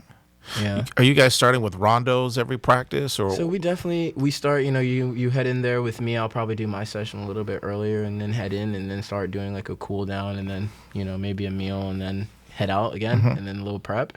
But I would say you would start training, biking, whatever you need to do in the room, in the facility, and then from there you go onto the pitch. The coaches kind of set everything up ahead of time. You get a debrief before you go into your training session. So Coach Danilo, who just happened to have parted ways with Oakland Roots, super good coach in my first season, and super good coach for me, and everything he taught me was very I definitely think because I'm a little more experienced with the experience of going through the college and different coaches there, that I can take in a lot of what he's giving, the nuggets that he's really giving out, so I could take those in. So I really appreciated him there. Any nugget he gave that kind of sticks out to you still?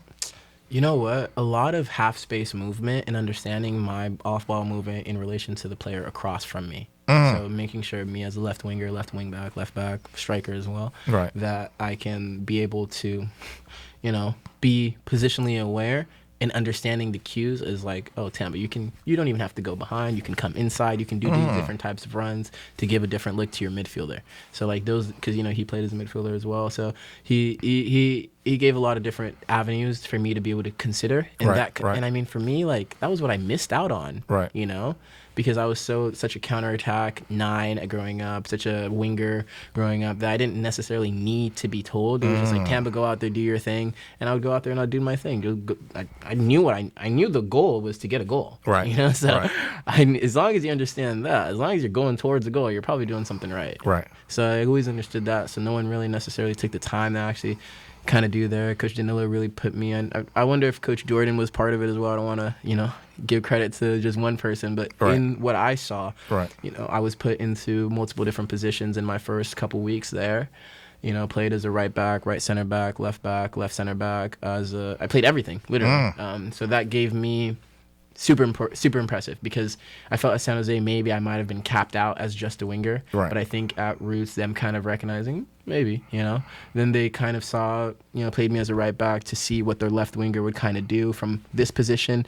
I need to make that run there because the right back is going to have this option in the half channel. Maybe he can split the left center back and the left back here, split into the channel, and I can just walk in basically if the ball is paced enough. It's all the movement without the ball. Exactly. So little stuff like that, to be able to see it from the right back's point of view, the right center back's point of view, and this isn't through build-up play as well, So left center back point of view, left back point of view, and then as well my time with Justin playing in the midfield as well. The luckiness of being a youth, and then to have that kind of help me, and then with Monterey when it mattered to play as that left back, left wing back, that right wing back, that right back with USF, my right wing back days as well, and then with San Jose playing up as that right winger, that left winger, and that 9 allowed me to kind of create like an attacking specialist of those positions in a way where I know exactly when I get the ball in this situation how to move and maneuver my body, but as well then to be able to play those defensive roles, because I am very prideful. I'm like, I want to win the ball, and then I want to dribble up, and then I want to pass, and I want to continue my run. Like, I want to do the whole bit. I want to be play both sides of the ball. I want to. I don't want to just be one, right? Who like it's much. You get the ball more. You get more joy. If like when kids watch me, they're like, what? They're like, it's so cool, because it's like I'm not gonna give up on it, right? Because they're I want someone to pay for my jersey eventually. So I know to get to that point, I got to get through that point. Man. So what's a typical, like, session from start to finish, like what's a session like with the Roots? They'll definitely start you off with, you start with your, maybe you start with Coach David, who's our, like, strength coach and fitness coach. Maybe not strength coach. I don't want to demote him to that. But, he's our coach. But he definitely leads in a lot of, the agility work to get your body prepped for the actions that you're going to be doing. And a lot of it, of course, is on your own ahead of time, you know? So we'll start off with him, and then from there we'll hop in with Coach Danilo, and we'll do some sort of either like a game, maybe a rondo, like you said, depending on the day. If it's a Friday, we'll definitely do a rondo to game prep, last day to game prep. And what is it, like 6v2 rondo? Because you see all these, like, YouTube clips of, like, Barcelona, and there's like 10v2 one touch. We don't do like so big for sure, but we definitely do like a larger, like 7 or 8, and then maybe 2 in there. It's like a 5 in 2, but no. All one touch? Oh, no. Yes. Sorry, I was coaching today. No one touch. But yes, primarily, unless there's some rule change where, like, I know sometimes we'll have different types of rondos, rondo variations where, like, you can't take a touch, then release, and then it's like a complete new team coming in to press. Some different variations, but for the most part, it's 1 touch, 15 passes, 2 splits. You're in twice. Basic.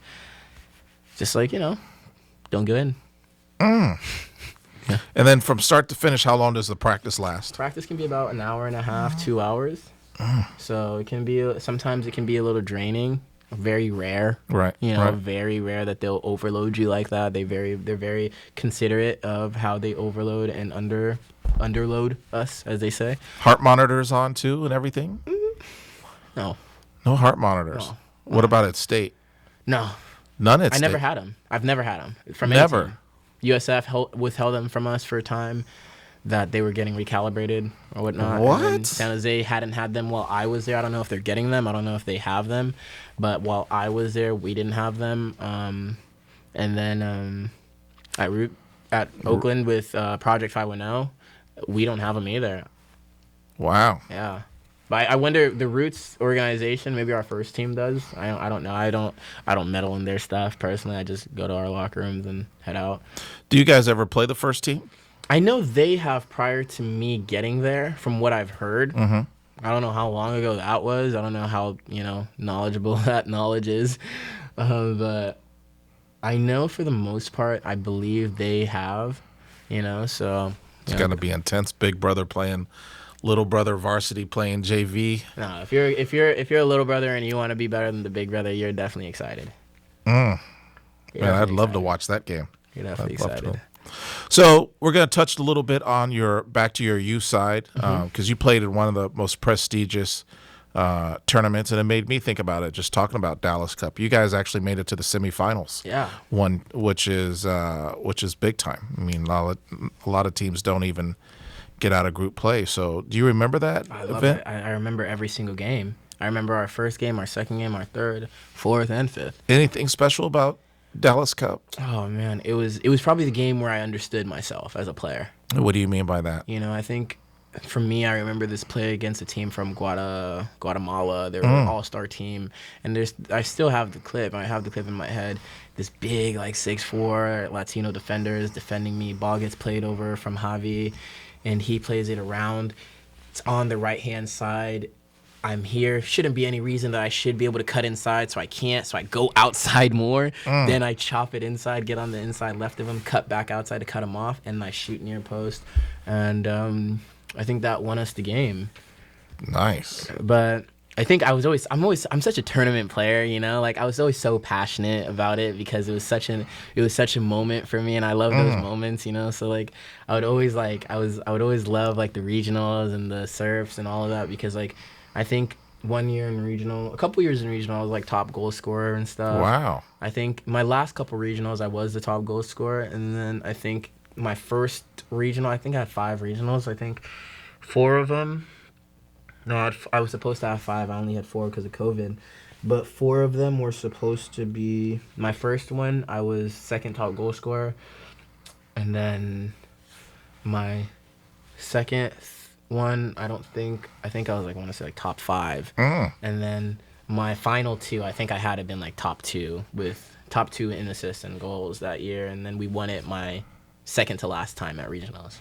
Well, and then I also know you guys won some surf cups. Yeah, so that was really cool. I think I won a couple surf cups and a couple Man City cups as well.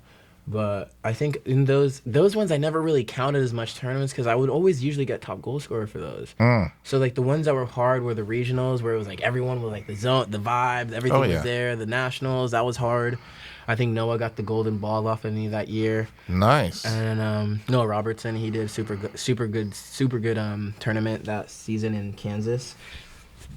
And then I would usually work really hard to get him. Yeah. Man, that tournament, Kansas had to be hot because that was in the summer. It wasn't actually as bad. I think I was the only one who got unlucky because I ended up getting this. I don't know, somehow someone cut my with an elbow or with something. They like slit my complete eye open. Oof. So that was the only thing that I remember there. But you know, I think I bagged maybe like 2 goals and an assist that tournament. Man. Nothing crazy. Who would you say is the best player you've ever played against? Do you know? Diego Luna. Diego Luna, easy. When did you play against him? Ripon, one of the Ripon tournaments. Is he your birth year? Is he a 9? He must have been playing up. He was playing up. We were always playing. I don't remember. I always played up. Diego always played up. Because I believe me and him might be the same birth year. Yeah. But I remember Diego Luna was the only player that I remember seeing at like 13 and thinking, oh, wow, that's crazy.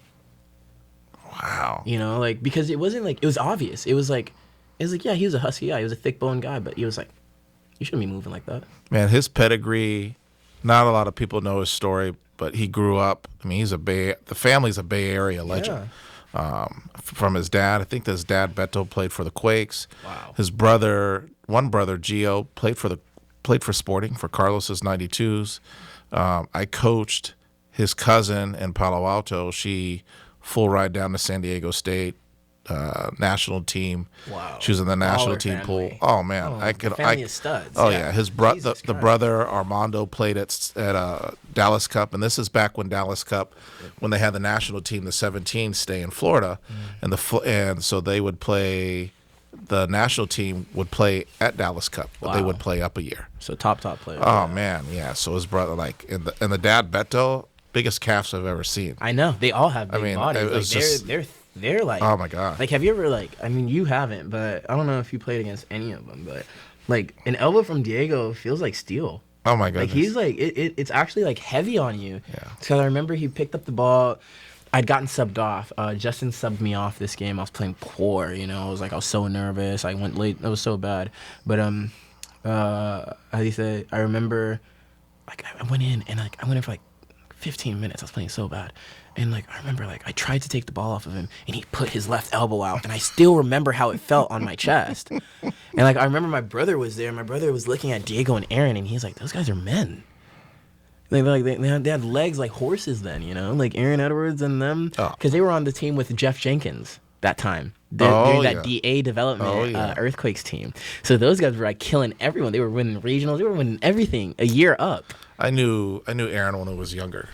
Man, he was man-child. Man-child. He had a beard at like 13. I was like, the come dude was killing us at that time.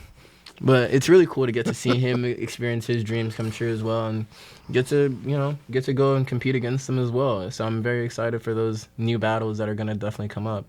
But it was Diego Luna was, I think, if I'm going like objectively, right? Objectively, like, had to been. Like, I don't remember coming up against someone who was like a force that shouldn't have been. Right. Because it was such an outlier force as well. Man. It wasn't like a force where it was like you were expecting like who was Imparata, Jack Imparata. You weren't you could tell Jack Imparata was supposed to be a baller. Yeah. He looked like a little midfielder. But you showed up and you're like, oh, I'm gonna have a field day today. And Diego comes out, nah, not happening, saucing you up left, right, and center, going to his left, going to his right. Because like I think the cool thing about like the players that I got the chance to go up against, it was like and maybe what the difference is now, maybe the kids that I coach is like, it never mattered who was in front of those guys. Right. It didn't matter at all. To them, it didn't seem like it registered. Right. Because it doesn't register for me. It doesn't matter if I think I'm 6'4". You know what I mean? Like, I'm serious. It sounds outlandish, but I do, because as soon as I step on there, like, it's like I don't want the smoke out here. I want you in your box. Like, come, like, get me near your box. There's that confidence, man. Let's see if we're gonna like still be tough big man here. Right. You can be big man if we're halfway, 100%. Push me over, but I want you near your box. I want to see who's the big man when we get near your box. Right. When it matters now. Jeez. But that's the truth, though. But again, it is football. Right. So like, if they're going to be like, how do you say, like, yeah, of course, the guys are going to be bigger and tougher when we're in the midfield. Great, stop me there. Go ahead, fine, stop the play. But when we get there, though, what do? Yeah. You're going to now have to defend. And it's going to be, are you a better defender than I am an attacker? And probably not. Until I go to the next level and meet guys who have been defending for a living, right? Yeah. So if we're going up against each other, probably not going to be better than me that I am as attacking. And if it is, then I'm probably doing bad on my own. And be careful in the box. Give up that PK. Exactly. You go reaching, I go screaming. What's your best memory as a youth player? You know what? I was thinking about this with Cole Pond Friday. We're chatting about like one of the goals I scored on first field, and I remember like it probably wasn't like my best memory, but it was probably like the freakiest goal I've scored. And it was like I was at halfway on the field one, and there was like a goalie off his line, and I was like, screw it. So I just outside the foot shot it, and it went like top right. From like halfway, it was freaky. Jeez. Yeah. That's one to remember. Yeah, I still remember it to this day. Me and Cole were just laughing at it, and he was like, dude, I remember, like, we were all like, oh, Tamba's just going to run him down because you keep, like, keeper running backwards, beating me, running forward, highly unlikely. So, like, I was like, no, I'm not going to run because the guy was, like, right here. So I was like, let me just shoot this. And it went in. And it went in and I think after that tournament, Greg Kwan started making fun of me for not having a left foot. That was that tournament. Then I went that summer and I practiced my left foot religiously, and now I'm both footed. And now you showed him. Yeah. Where do you see yourself in 2 years? Well, the way I'm going, at least playing in the MLS or USL. If I'm going winning from this year alone, USL, then I would hope that in the next 2 years I could go to USL and then get to the MLS from there. Yeah, that's great goals to have. But, if I'm being realistic, if I'm being genuine, I wouldn't even share that. In 2 years, I think it's very interesting that what I could do in my recovery year to come back and do that. I think it'll be very exciting for me for next year because I'm angry. I got a season taken away from me where I wanted to shine and do well. So, of course, I want to go out and showcase myself with a full stretch now. Well, you got robbed. Yeah, that's how I felt. So I felt this year I was like, okay, fine. I'll spend the first 6 months recovering and getting back into it. Latter 6 months winning. But that's going to continue for my goal at least, and for all the power that I can fester up in my body, Right. I'll give to accomplish that for sure. All right, last question. What advice would you give like the 15-year-old or 14-year-old or 16-year-old Tomba that you know now? If you could go back and give yourself just like some nuggets. Oh man, you know, I haven't actually thought about this one. I actually haven't thought about this one. I haven't thought about this one at all ever, because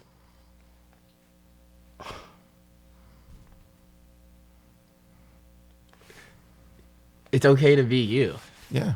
You know, I know that's so cliche, but And there's no wrong answer here because You you're know? telling your younger self. yeah. So like, I know it's so cliche, but I think like, you know, I was always such a shy cat. You know, I'm still am. I'm still very in my own. Like, you definitely have to get me out of my shell to definitely get me like this, right? But I think because I was such a shy cat when I was a child, that it forced maybe certain bondings with some of my peers, because I was so like, because you know, my only friends are footballers, but when I go to football, there are no friends. Mm. You know what I mean? So that was always like how it was. I don't know why it was always like that. So like, That's like a quote you could see on like Instagram. bro, I got a bunch of these in my head. I mean, it's almost Dude, like an come on. Instagram. I like that. That's an Instagram quote right there. I got a bunch of Like them in all my friends are footballers, but when I'm at football, I don't have any no friends. So you're always alone. You know, so I think one thing that I would have been completely fine is being completely normal with the people that you're stuck with, and they're stuck with you, being like, whatever, I'm fine being myself then. Man, I love that. So I think if I would have gotten into that, like, settled down sooner, I think we would have seen me accomplish a lot of these things sooner. Right. I think it was because I kind of had maybe things in my head, you know, that I wasn't too sure of, and, you know, that for sure put me into, like, a box Right. at times. Right. You know, and I think when you get put into a box as a kid is like, I think one of the things I try to tell the kids that I coach is like, bro, like, I'm just adding to your stuff. Like, Right. like, don't put yourself in a box. Like, I'm trying to get you out of it. Like, you think you can only do these things, but I'm Right. saying, like, no, you can do that. It's a 3-dimensional. So get out of your comfort zone. Yeah, like, just try it. Like, if it doesn't feel good now, maybe it will later. Man. You know, like, so try deep. it. But no, it's not. But to me, it was logical because I was thinking it, and I'm like, bro, like, you know. Oh man, I almost want to put that like on a shirt or something and monetize it. But I mean, because it's I mean, just the will to compete and like go out there and just want to. If you want to hear about now that final tidbit with Oakland Roots, I think one of my benefits with Oakland was, you know, I'm very, like I said, I'm prideful, and Right. being prideful means you don't also want to. Not necessarily, like, you know, one of my best friends, one of my closest soccer friends Right. that I've had from a soccer understanding standpoint was James Wingsness. He joined our team his last year as he was taking a gap year to go to Princeton. Super smart guy, super talented footballer, force prodigy, phenomenal athlete. He and I would talk about how things are like in stone. Right. Right. You know, and maybe it doesn't look like this to everyone, but to me and maybe to him at that young age, that if you lose here, you know, that guy at the bar will be able to say that he beat you. And I don't know about you, but I'm that competitive. Oh, So yeah. like, I'm like, I don't want that guy at the bar to say you can beat me. So it was like, you just don't want it to be written in stone. So Right. I think a lot of that just comes competing is like, well, I don't want it being like, oh, Tamba's a loser. Right. No, like, that's written in stone now, you know? Like, I don't want that to be how I, like, you know, like, you know? I'm the same way. I when I self-reflect, I don't know if of course I love to win. I'm super competitive, but I don't know if I hate losing so much. Like, I feel like there's two sides of that coin, and so I love to win, but I hate to lose more than I love to win. I don't know if that makes sense, Nah. but I love that. I hate to lose. Like, when I lose a youth game, like, I'd rather lose on a Sunday because at least I had a good Saturday. If I lose a game on a Saturday, my Ruins whole the week. weekend. And if I lose a game on a Friday, like sometimes we have a Friday game, if I don't have other games to like balance out that weekend, and I could have 7 games and win 6, that one game, depending on which team it was, ruins my whole weekend. It's mental for me, right? Yeah. So my self-reflection is like practice, after practice, the night of practice, Yeah. done. And as soon as that's done, it's like, it's done. It's just like, I like to think about it when I go to Oakland, like, I'm just a kid showing up with my backpack to, like, ball. You know, like, I don't, like, yeah, like, unfortunate. You have to go to the gym, do your 5-7 miles, whatever. But, like, you have to do your sprints, whatever. That's the unfortunate side. It's just like the maintenance, you know? It's things nobody wants to do, but you got to do to be able to be, like, you know, a player. Right. So you have to do those unfortunate things, but, like, I trick myself because, like, you know, everyone's going in, they're all, like, worried. So you trick yourself and you're thinking, like, well, you know, I'm just like a little kid with my backpack. So then if you're a little kid with your backpack, then you're just having fun. So then, like, I just show up and I just have fun, and then, you know, I just want to play. So, like, if I want to play, then I'm going to do what I need to do to make sure that I can play. And it just happens to be the requirement of the job just turned up a little bit. And to me, that's what training, like, when I played, people would get pissed off in practice saying, why are you slide tackling? Why are you? Because I didn't know how to shut it off. There was no difference for me between games and practice.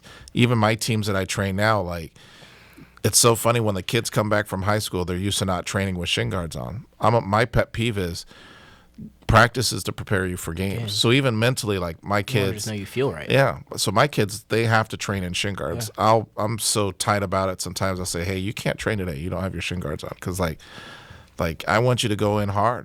I want you to compete. Man, I wear my shin guards the size like that. little Tic Tacs. If I can get away without them, I swear I would. I'm like, I mean, no, but I do have some good shin guards now, but no, I think you're spot on. I think it's baffling to think that you can. I mean, there are very few. Carlos Tevez, Messi, like freaks of nature, you know, bulldogs, workers, guys who are innately hardworking, guys who are like gamers, you know. And I think maybe some people think they're a gamer before they're not, you know. I've played with some gamers where, like, I mean, like, you know, someone who just got drafted, Bo Leroux. He's a gamer. The guy can show up and ball. He will slice you up and left and right, you know? So, like, to go up against guys like them day in and out, you're coming up against gamers, you know? Does that mean you work less? Does that mean you do this less? No. You're just going up against people who are gamers. Yeah. You know? And you yourself have to just become a gamer. And the best way to become a gamer is, you know, do a little bit, train as if you're playing a game. You know, train as if you're playing a game, and maybe it might feel like a game, you know? So I know it seems like such an obvious thing to do and say, but it's something that gets completely missed because, you know, maybe some people have their regimen for, I think Justin Slavin told me this, to give him some credit. It's like, what if every day was a game and you won? And how many wins would you have at the end of the year? Yeah.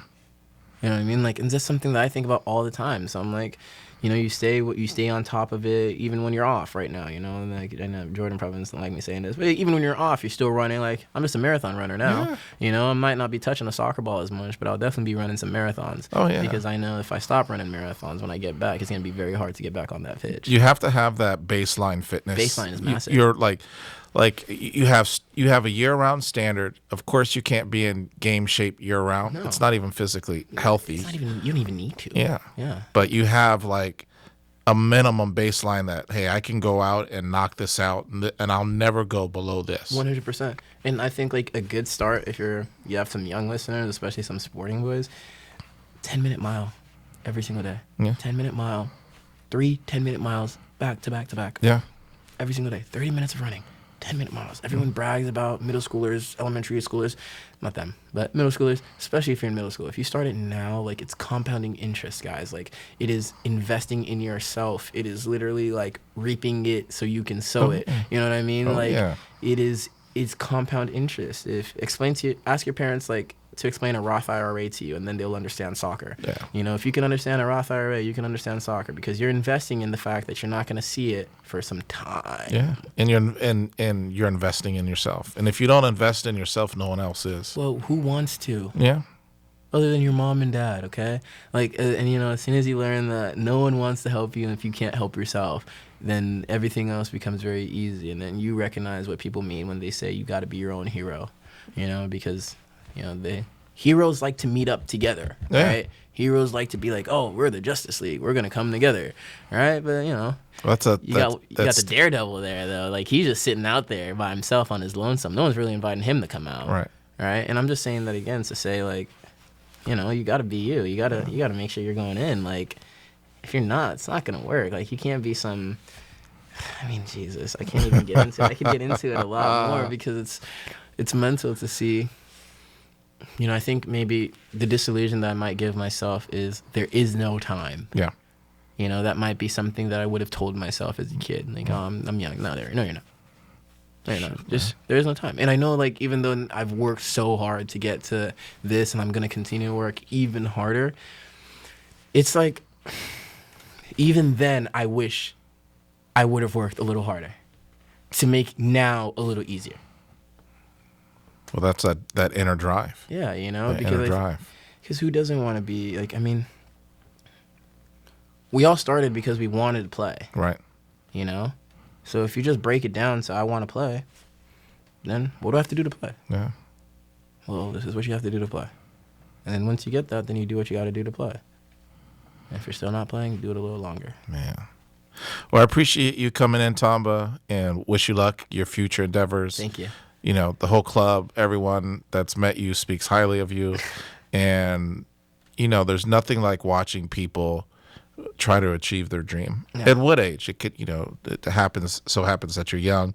But anyone that has kind of like the mindset that I'm going to go out there and reach for the stars, whatever the stars may be for that person, speaks volumes of you. And because there's a whole bunch of people that sit their butt on the couch and go, I wish I coulda or coulda maybe, but to actually go out there and try to achieve the goals and work through it says a lot about you. And there's no doubt that you're going to continue to play at a high level. And we'll certainly be in touch because I think people that listen to this podcast and just the sporting club in general are behind you and they just want to see you, you know, reach those goals and stuff. But this getting you out here has been like, what? Like a year or two in the making. It took me a long time to work to get the podcast up and going and stuff like that because I was nervous and how it would be perceived. But you know, someone said, "Hey, like, don't focus on the finished product. Just get it out there and then fine tune it as you go along and stuff like that." So super happy that we've been able to get you out. And I mean, it's a pleasure to be out here. You know, it's my neck of woods as well, so I love it. I mean, it's an absolute blessing to have, like I said, like I've gained everything literally by playing with the ball, you know, and and I used to remember Ronaldinho would say that quote or whatever, you'd see it on Instagram and whatnot, right? And you just think like, no way, but yeah way, you know, and but it's like, as much as I think because football has saved me so many times, right, that it's like I love coaching, like, you know, like I'm there and I'm keeping the kids there extra. I'm like, no, you're not going home. You're staying extra. Oh man. You know what I mean? Because I'm like, no, like this isn't what your parents paid for. Right. You know what I'm saying? Like this is not what your parents paid whatever they paid so that you can get here and work hard. Because, and I'm sure they love it. You know, if they definitely want to be a player, they have to, right? Because being a player means like there is no on clock, off clock. You are on. You know, and as soon as you decide you take off, someone else is gonna be ready. Yeah. Oh, yeah. So being a player is definitely no off. Cool. Well, we'll have you continue working with the roots and stuff, and then we'll have you check in periodically. We can always get you out for another episode. I'm excited. I think what you asked originally, I wasn't sure if I was going to share. I think as of now with Oakland, but going in, I'll be definitely going in, ironically, with Amos. Going to Portugal on a trial with a couple teams there, and through Mark Christian's kind of what he's kind of building out here, and he's helping me out get a little sponsor to get out there and get some good help and showcase. You know, it's all about showcasing yourself, right? It's like you're a little artist, and the ball is just a paintbrush, and you're moving with it on the canvas, isn't it? Well, I appreciate you sharing that little nugget. Yeah, so I'm excited for that bit. When do you go out, do you think? Early January, I would say, maybe right before mid-January, and I'll be back end of January so I can head into preseason with the lads. Well, good luck, man. Thank you. Thank you for coming out. No, I appreciate it. I love it. I'm excited to continue to work. All right, perfect. Sweet. Awesome. Thank you for having me. I know, that was fire. Dude, I appreciate that.